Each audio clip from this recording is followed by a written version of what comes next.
There's a dichotomy in the way physicians think. They feel frustrated by all the things they feel they shouldn't be responsible for, but yet can't relinquish because they're not surrounded by a team to support them. So they just hold on to it and they get so frustrated by it. That's, I think, a huge issue of burnout, actually, for physicians, is that they're doing things they're not good at, but they don't know who to hand it off to. Right. Whereas when you're in SIBR every morning, you know exactly who to hand it off to a reliable team member who you know is an expert at this thing. For me, that was a huge burden lifted for me every single day. I believe that this is the way to go.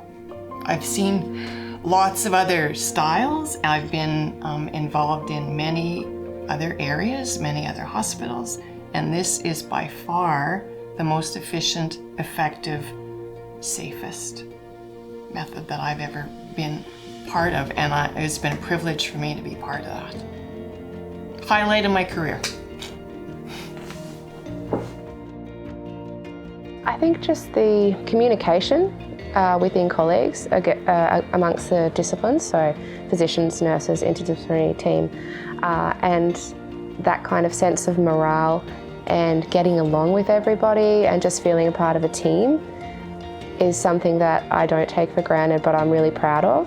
And I know, speaking to colleagues and friends, I know that there are places where it just doesn't exist. And then finally one day he grabbed me and he said, "I know what you did." And he said, "You must have went around the whole health region and found the best pharmacists and the best physiotherapists and the best nurses and the best doctors, and you pulled them all in this one unit and put them together, and that's why this is fabulous," which makes me laugh, because of course it's the same people that were there in the beginning, some of whom were thought to be the worst.